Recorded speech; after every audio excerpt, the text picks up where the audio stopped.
The anomaly. The vast emptiness of space stretched endlessly before Captain Sarah Chen as she stood on the observation deck of Luna Station. 20 years of service in Earth's Deep Space Command had taught her that the universe rarely offered surprises anymore. She was about to be proven wrong. Captain Chen, we're detecting an unusual energy signature approaching from Sector 7 Gamma, Lieutenant James Park announced from his station, his voice carrying that edge of excitement that only came with genuine discovery. Sarah turned from the viewport, her reflection disappearing against the star-filled darkness. Define unusual, Lieutenant. It's familiar, ma'am. The computer is matching it to our historical databases, but that's impossible. Park's fingers danced across his console, pulling up wave patterns and frequency analyses. The signature matches the ESS Pioneer, but that ship vanished 20 years ago. The bridge fell silent. Every officer present knew the story of the Pioneer, Earth's most advanced exploration vessel that had disappeared without a trace during humanity's first attempt to reach the Helios system. Sarah had been a junior officer when the ship launched, watching with pride as humanity took its boldest step into the unknown. Confirm those readings, Sarah ordered, moving to the main tactical display, and get me Admiral Harrison on priority channel. As Park worked, the energy signature grew stronger, more defined. The impossible was becoming reality before their eyes. Captain, the object is decelerating from faster than light speed. It's broadcasting Earth Alliance identification codes. Sarah's heart raced. Put it on screen.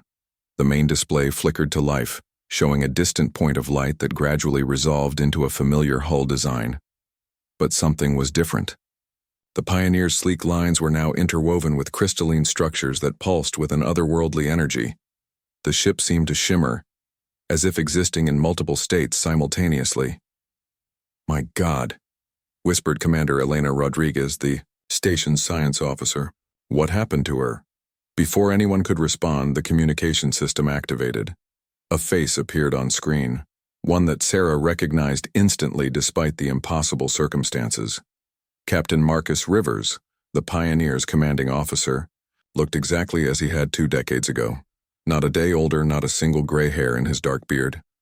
Luna Station, this is Captain Marcus Rivers of the ESS Pioneer, requesting permission to dock. I understand this is unexpected. Sarah found her voice first. Captain Rivers, this is Captain Sarah Chen, commanding Luna Station. Your ship has been missing for 20 years. We need to follow full quarantine and security protocols. Rivers smiled, and there was something different in his eyes, a depth of knowledge that hadn't been there before. I understand, Captain Chen. 20 years for you, perhaps. For us, it's been much longer and much shorter depending on how you measure time. We have urgent information for Earth Command. Humanity is in danger. Admiral Harrison's weathered face appeared on a secondary screen. Captain Rivers, this is Admiral Harrison. You'll forgive our caution, but we need explanations. Where have you been? We found them, Admiral. Or rather, they found us. An advanced civilization beyond our comprehension. They saved us when our ship was damaged, but more importantly, they've given us the means to save Earth. Sarah exchanged glances with her command staff. Save Earth from what? Rivers' expression darkened. From the Dominion. They're coming, and they destroy every civilization they encounter. But we're not defenseless anymore. The crystalline beings have given us technology that can reshape reality itself. The next 6 hours passed in a blur of security protocols and preliminary scans.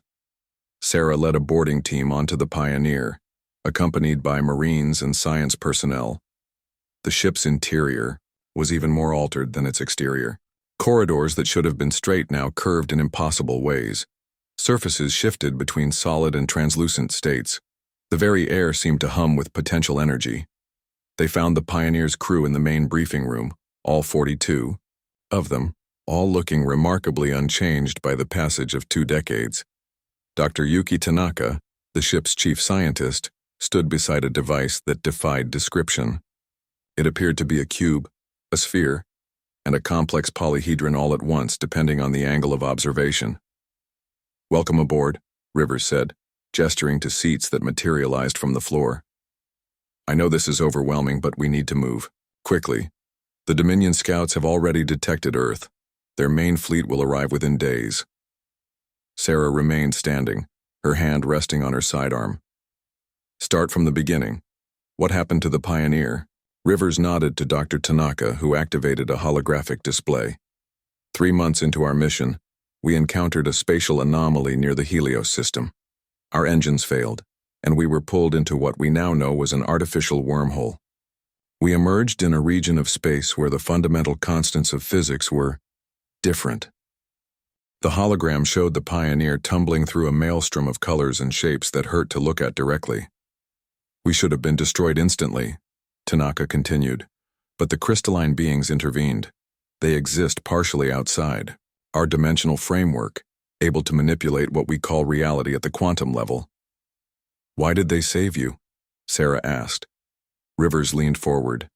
Because they recognized something in humanity, a potential they've seen in very few species. Our neural plasticity, our adaptability, our stubborn refusal to accept limitations. They've been watching us for millennia, waiting for us to reach a certain developmental stage. The hologram shifted, showing beings of living crystal that seemed to exist in multiple dimensions simultaneously.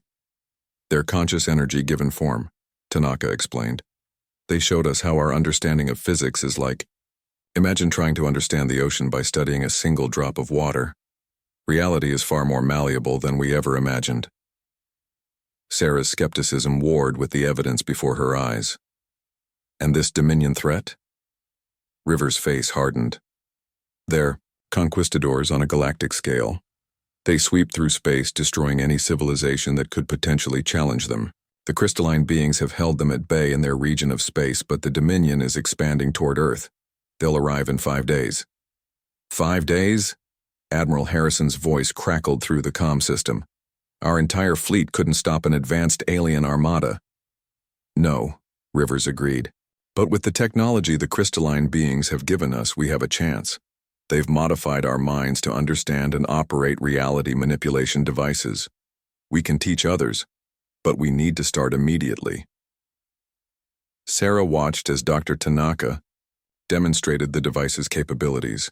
With a gesture, she created a field where objects floated without gravity. Another motion, and light bent around her hand, making it invisible. A third manipulation caused a steel bar to flow like water, then solidify in a new shape. This is just the beginning, Tanaka said. The crystalline beings gave us 7 reality anchors, devices that can alter the fundamental forces within localized fields. Properly deployed, they can neutralize any conventional weapon. Admiral Harrison made his decision. Captain Rivers, you have provisional authority to begin implementing these defenses. Captain Chen, I'm assigning you as military liaison. If this threat is real, we need every advantage we can get. Over the next 24 hours, Earth's defensive strategies underwent radical transformation.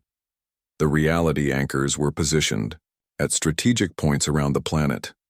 Select military personnel began training with the Pioneer's crew, learning to perceive reality's underlying patterns. Not everyone could grasp the concepts. It required a particular flexibility of thought that some minds simply couldn't achieve. Sarah found herself among those who could see the patterns. As she worked with Rivers and his team, she began to understand why the crystalline beings had chosen humanity.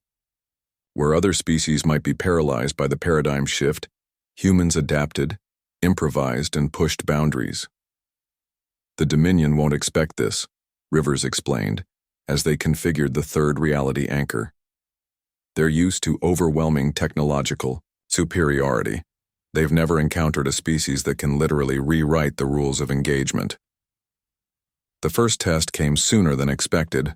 Long-range sensors detected 3 Dominion scout ships entering the solar system. Each vessel was the size of a city, bristling with weapons that could vaporize continents. Sarah stood beside Rivers on Luna Station's command deck as the scouts approached Earth. "Are you ready for this?" she asked. Rivers' smile held no humor. 20 years ago I would have said no. But we're not the same species we were then. Humanity is about to evolve, Captain Chen. The question is whether we can do it fast enough.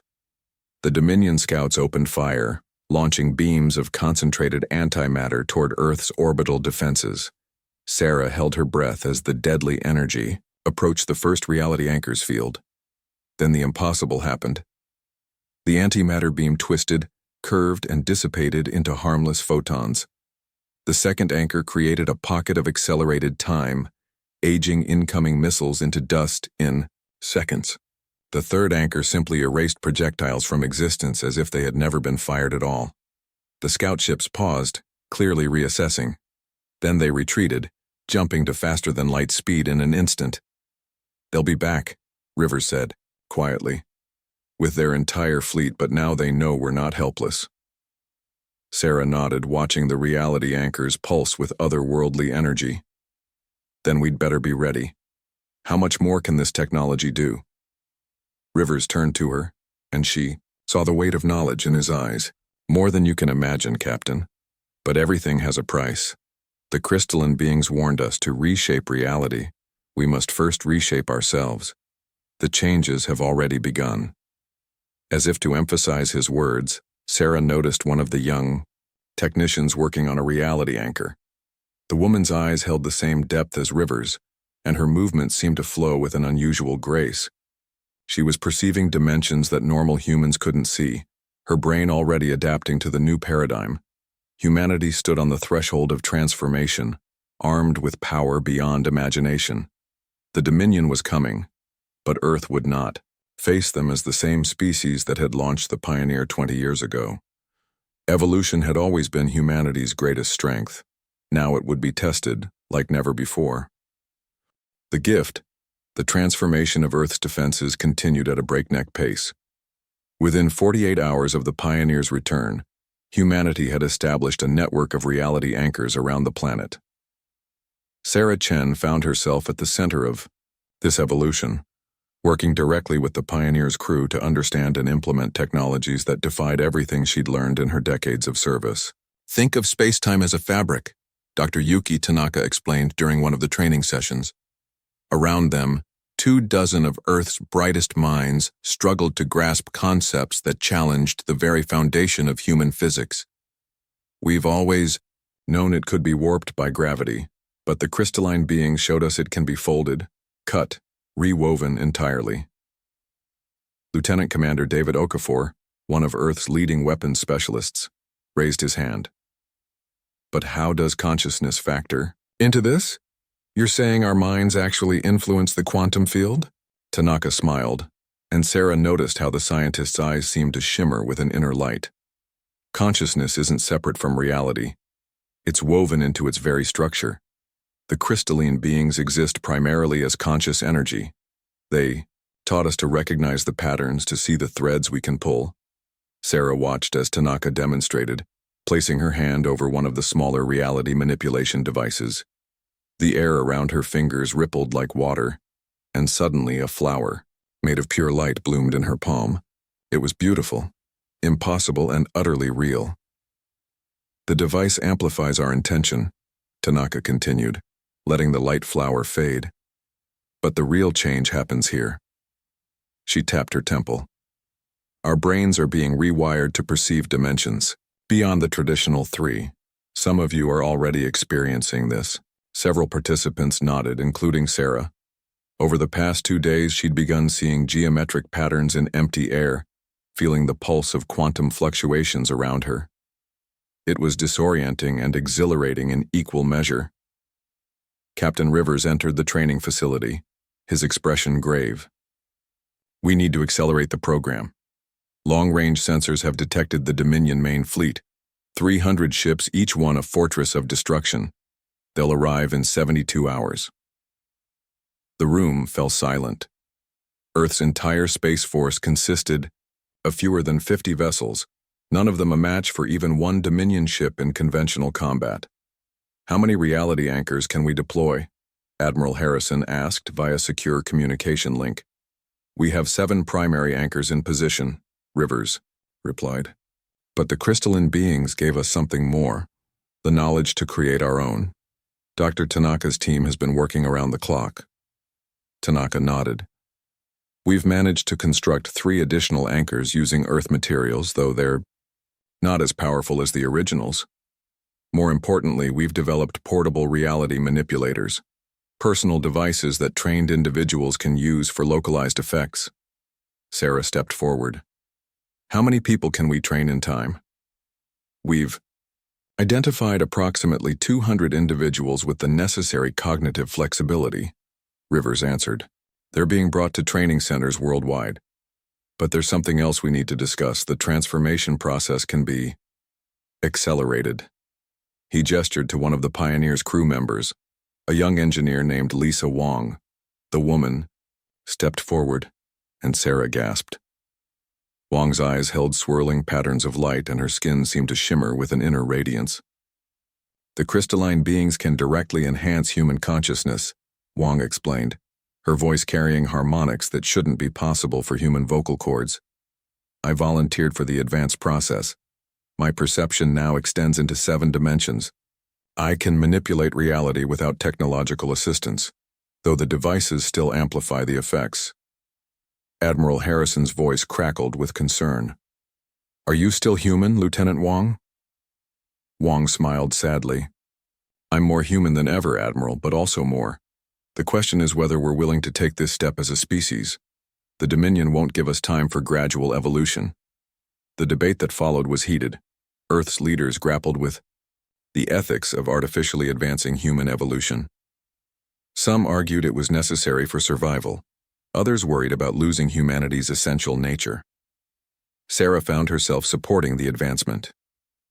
We've always adapted to survive, she argued during a council session. This is just a more dramatic adaptation, and it's voluntary.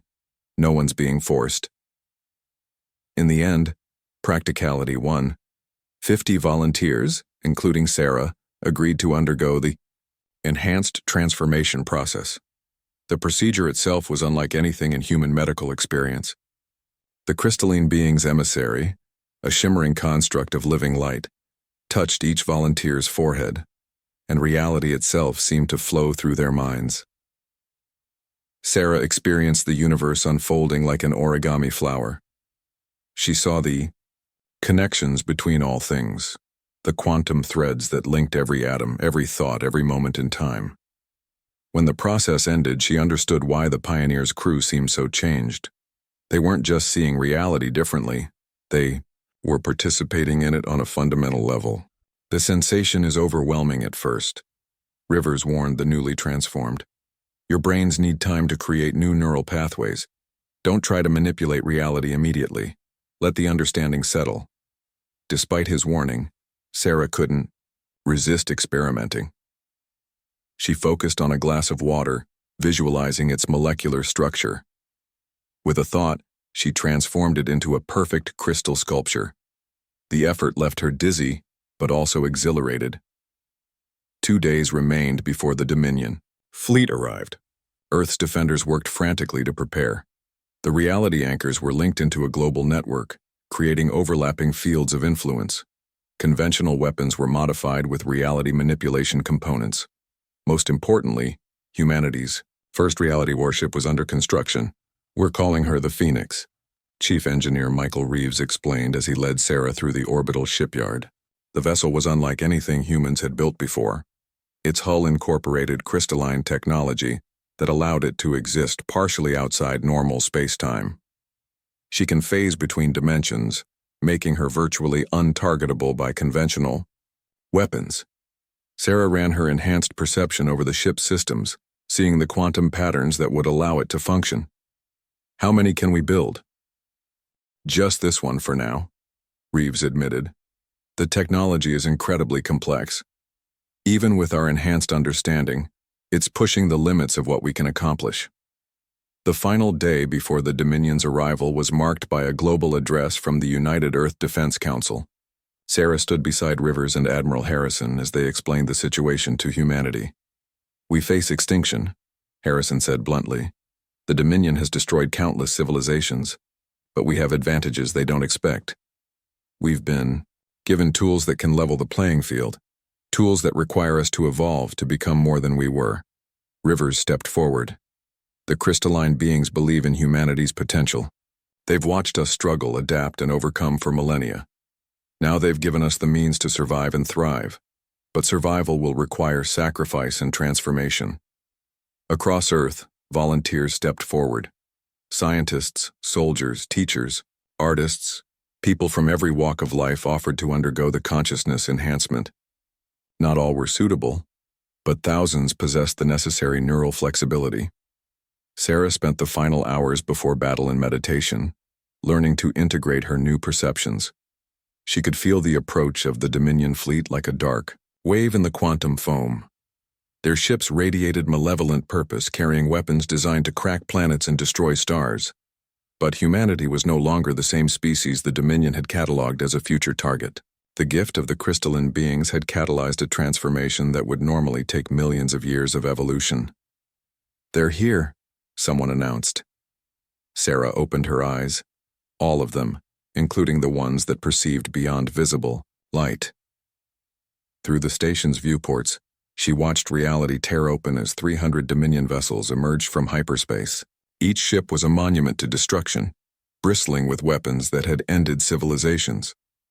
The Dominion commander appeared on all communication channels, a being of sharp angles and cold intelligence, its form constantly shifting as if it existed in multiple states simultaneously. "Humans of Earth," it spoke, its voice carrying the weight of absolute authority. "You have been marked for cleansing. Your species shows dangerous potential for chaos and must be eliminated. Surrender now and your end will be swift." Rivers activated Earth's response broadcast. "Dominion Fleet, this is Captain Marcus Rivers. We decline your offer. Humanity chooses evolution over extinction." The Dominion commander's form flickered, with what might have been surprise. "You dare refuse? Your weapons cannot—" Its words cut off as Earth's reality anchors activated. 7 points of impossible light blazed around the planet, creating overlapping fields where the laws of physics bent to human will. The newly constructed anchors joined them, adding their power to the network. Sarah felt the moment when humanity truly awakened. Thousands of enhanced minds linked through the quantum field, their combined consciousness creating a barrier unlike anything the galaxy had seen. The Phoenix launched from its dock, its hull rippling with dimensional distortions. The Dominion opened fire with weapons that could shatter moons. Beams of annihilation energy, missiles carrying miniature black holes, waves of destructive force that could unravel matter at the subatomic level. None of it reached Earth. The reality anchors caught the attacks and transformed them. Energy beams became cascades of harmless light. Missiles aged to dust in accelerated time fields. Black holes were sealed in pocket dimensions and expelled from the solar system. For the first time in their conquering history, the Dominion faced a species that could match their technological supremacy, not through conventional advancement, but through a fundamental reimagining of what technology could be. Sarah joined the defensive effort, her consciousness merging with the global network. She felt the minds of her fellow humans, scientists unraveling Dominion attack patterns in real time, artists turning destructive energy into beautiful displays, soldiers creating tactical impossibilities that confused enemy targeting systems. The Phoenix engaged the Dominion vanguard, its reality-warping weapons turning enemy ships inside out, freezing them in temporal loops, or simply erasing portions of their structure from existence. Captain Rivers commanded from its bridge, his enhanced mind processing battle data at superhuman speeds. "They're adapting," Dr. Tanaka warned through the neural link. "The Dominion is attempting to match our quantum frequencies." Sarah could feel it too, the enemy's desperate attempts to understand and counter humanity's new abilities. But the Dominion faced a crucial limitation. Their technology was built on domination and destruction, while humanity's gift from the crystalline beings was based on creation and transformation. As the battle raged, more humans underwent enhancement. Earth's population watched their defenders manipulate reality itself, and volunteers flooded the transformation centers. The collective human consciousness grew stronger with each new mind added to the network. The Dominion commander's image appeared again, its form now unstable and fractured. This is impossible. You are primitives. You cannot possess such power. Rivers smiled grimly. We were primitives, but we've always had one trait you lack, the ability to change, to become more than our origins. The crystalline beings saw our potential. You only saw a target. The tide was turning. Dominion ships began to retreat, their formations breaking apart as humanity's reality manipulation grew more sophisticated. The Phoenix led a squadron of hastily modified Earth vessels in pursuit, each one carrying reality manipulators who had learned to work in concert. Sarah felt the moment when the battle's outcome became certain. The Dominion fleet, faced with an enemy that could rewrite the rules of engagement at will, began a full retreat. Several of their commanders attempted to activate doomsday weapons, only to find the devices transformed into harmless sculptures or trapped in temporal stasis. The last Dominion ship fled through hyperspace. Humanity stood victorious but forever changed. The gift of the crystalline beings had not only saved Earth, but had jump-started human evolution by millions of years. Sarah stood on Luna Station's observation deck, watching the debris of battle dissolve into quantum particles. Beside her, Captain Rivers gazed at the stars with eyes that saw far more than light. "This is just the beginning," he said quietly. "The Dominion will spread word of what happened here. Other species will come, some seeking to destroy us, others hoping to learn from us." Sarah nodded, feeling the infinite possibilities stretching before humanity. "We'll be ready." The crystalline beings didn't just give us weapons, they gave us a new way of being. We're not the same species that launched the Pioneer 20 years ago. No, Rivers agreed. We're something new, something the galaxy hasn't seen before. The question is, what will we become? Looking at the stars through her enhanced perception, Sarah saw the answer written in quantum fire across the cosmos. Humanity would become what it had always been destined to be, not conquerors like the Dominion, but evolutionaries, forever pushing the boundaries of what was possible. The gift had been received. Now came the responsibility of using it wisely.